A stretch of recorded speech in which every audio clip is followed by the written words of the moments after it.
जो कि इस जिले के और पूरे उत्तर बिहार के प्रतिष्ठित महाविद्यालय के प्राचार्य हैं एवं अन्य सभी उपस्थित पदाधिकारीगण, उर्दू प्रेमीगण एवं इस कार्यक्रम के मुख्य रूप से सूत्रधार और संचालक श्री वैसुर रहमान अंसारी साहब, जिन्होंने काफी मेहनत से और संजीदगी के साथ इस कार्यक्रम की रूपरेखा तय की और ये सफलतम कार्यक्रम आज आयोजित किया है।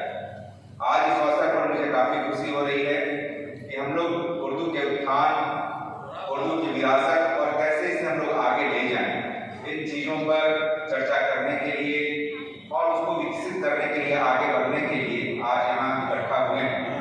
उर्दू को यह फख्र है कि वह बिहार की द्वितीय राजभाषा है। इस भाषा को 1980 में द्वितीय राजभाषा का दर्जा प्राप्त हुआ और तब से लगातार बिहार सरकार और आप सभी के सहयोग से उर्दू भाषा का विकास निरंतर प्रगति की ओर है।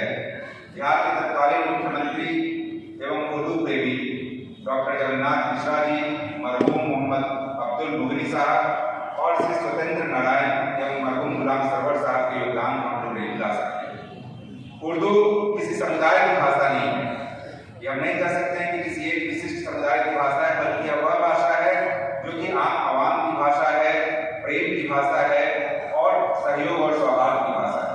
आज भी कहीं हम लोग बात करते हैं, बड़े से बड़े शायर ही हुए हैं, तो कोई जरूरी नहीं कि वो किसी एक विशिष्ट समुदाय के हैं। तो यह एक समुदाय की भाषा नहीं और कभी भी कोई भाषा किसी समुदाय की नहीं होती। इसलिए इसके विकास के लिए, किसी भी भाषा के विकास के लिए हम सभी लोगों को आगे आना चाहिए और आगे आना होगा। यह भाषा न सिर्फ बिहार और हिंदुस्तान में बल्कि विदेश के भी कई देशों में बोली जाती है और निश्चित रूप से जो कई विश्वविद्यालय हैं जहाँ पर इनके पठन पाठन की पूरी मुकम्मल व्यवस्था है। यह बोलचाल की भाषा आम प्रचलन में होने के साथ साथ आजकल पत्रकारिता, शोध एवं अन्य चीजों में भी उपयोग में लाई जा रही है। यही कारण है कि यह भाषा लोगों को आकर्षित करती है और हम लोगों ने देखा है कि जब हम लोगों की आज़ादी के युद्ध चल रहे थे, लड़ाइयाँ चल रही थी और स्वतंत्रता के लिए हम लोग लगातार अपनी कुर्बानियाँ दे रहे थे, तो उर्दू भाषा की कई शेर व शायरी ऐसी थी जो कि बिल्कुल लोगों की जुबान पर होती थी। तो ये उर्दू भाषा का ये महात्मा रहा है, ये विशेषता रही है कि लगातार इसने लोगों को बांध कर रखा है। जहाँ तक बिहार में हम लोग उर्दू भाषा एवं साहित्य के सरकारी कामों में प्रयोग की बात करें तो सरकार भी लगातार इसके उत्थान के लिए, इसके विकास के लिए प्रयत्नशील रही है और एक लंबी कामयाबी का सफर तय करते हुए हमने उस मंजिल को पाया है जहाँ कई अवसरों पर अब सरकार की तरफ से सेमिनार, सिम्पोजियम, साहित्यिक कार्यक्रम इत्यादि का आयोजन पूरे जोश और खरोश से किया जाता है।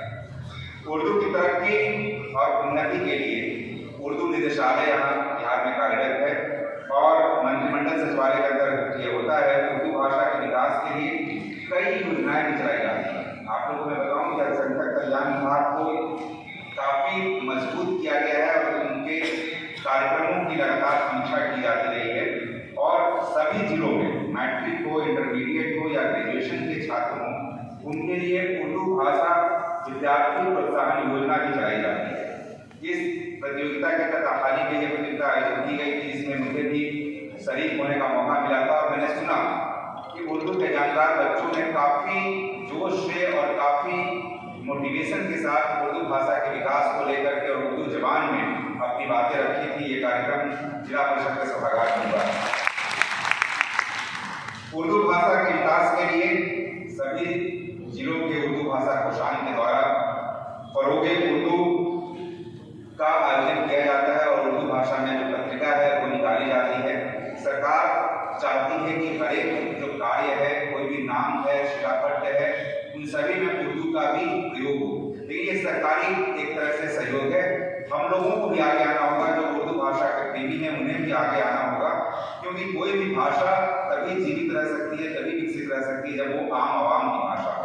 इसलिए आवश्यक है कि आप सभी भी अपने दैनिक प्रयोग में इस भाषा को जरूर प्रयोग करें, क्योंकि यदि हम बात करें कि इसकी खूबसूरती, इसकी विकास, इसकी नफासत के बारे में तो बड़ा खूब मनीष शुक्ला जी ने कहा है, बात करने का हसीन तौर तरीका सीखा, हमने उर्दू के बहाने से सलीका सीखा। जहाँ तक मुजफ्फरपुर और उर्दू बेमिसाल है। यहाँ की उर्दू आबादी उर्दू के दायित्वों को समझती है, अपने महत्व को भी समझती है और उर्दू भाषा के विकास के लिए लगातार प्रयत्नशील रहती है। जब कभी उर्दू की बात आए तो पूरे जोश और जज्बे के साथ आप सभी उसमें शरीक होते हैं। और आज गवाह है कि ये ऑडिटोरियम जो काफ़ी बड़ा ऑडिटोरियम है और काफ़ी बड़ी संख्या में आप लोग यहाँ उपस्थित हुए हैं और ये सिद्ध करता है कि आप उर्दू से मोहब्बत रखते हैं और उर्दू के लिए जागरूक हैं। उर्दू भाषा को शान के सारे उर्दू कर्मी और जितने भी वहाँ पर लोग हैं सभी लोग उर्दू भाषा के विकास के लिए उसको किस तरीके से आगे बढ़ाया जाए इसके लिए लगातार प्रयत्नशील रहते हैं। और हमें कोई संदेह नहीं है कि सरकार की तरफ से जो प्रयास किए जा रहे हैं और आप लोगों का समन्वय और सहयोग मिले तो उर्दू भाषा अपने उच्चतम शिखर तक पहुँच सकती है। उर्दू कर्मियों के द्वारा बहुत सारे गैर उर्दू भाषी लोग भी उर्दू सीख रहे हैं और बहुत सारे लोगों ने उर्दू भी सीखा भी, उसे अपनी जिंदगी का हिस्सा बनाया। यह एक प्रकार